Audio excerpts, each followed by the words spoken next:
সেই তো বড় যার ডালিমে হবে বেশি দানা। দুই ডালিমের দানা সমান পেয়ে পিতাকে জিগায়, ও আবু বলো কে বড় ছোট আমরা দুনিয়ায়, ও আবু বলো কে বড় ছোট আমরা দুনিয়ায়। যখন মা ফাতেমা তাদের প্রশ্নের সমাধান করতে পারলো না, তখন তারা ছুটে গেল ওই পিতা আলীর কাছে। সেখানে গিয়ে কিন্তু পিতা আলী তাদের প্রশ্নের উত্তর দিতে পারলো না। প্রশ্নের উত্তর দিতে চেয়েছিল কিন্তু সেখানে সমাধান হলো না। তখন তারা ছুটে কোথায় যাচ্ছে, সেখানে কি ঘটছে, কবিতার পরের ছন্দে একটু শুনুন।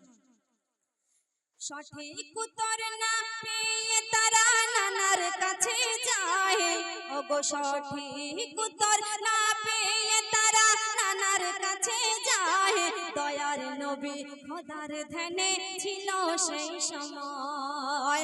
সঠিক উত্তর না পেয়ে তারা নানার কাছে যায়, দয়ার নবী খোদার ধ্যানে ছিল সেই সময়।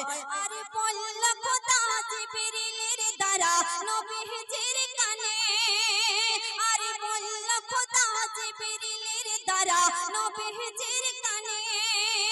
কঠিন প্রশ্ন নিয়ে হাসান হোসেন আজ দুজনে, যে জন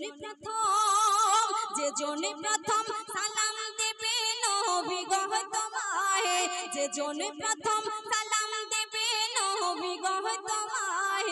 সেই তো বড় বলবে তাদের তোমার ভাষায়, সেই তো বড় বলবে তাদের তোমার ভাষায়। একদিন একদা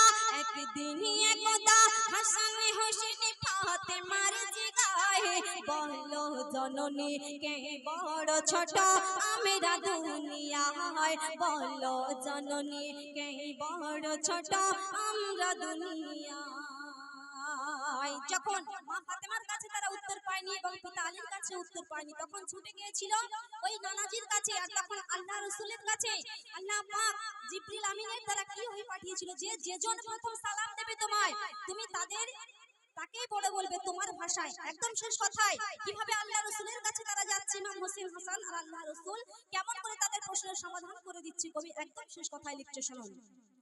হাসান হোসেনের হাত ধরে ছুটে যায়, দেখল নানা বসে আছে এক গাছের তলায়, দেখল নানা বসে আছে এক গাছের তলায়। দেখেই হোসেন হাত ছেড়ে আগে ছুটে চলে যায়, আর পিছন থেকে হাসান তখন সালাম দিয়ে দেয়, পিছন থেকে হাসান তখন সালাম দিয়ে দেয়। আর তখন বলল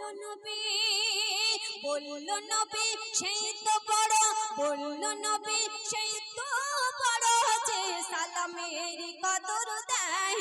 শোনো ও মুকাবির সালামের কদর রাখিস সর্বদা, শোনো ও মুকাবির সালামের কদর করিস সর্বদা।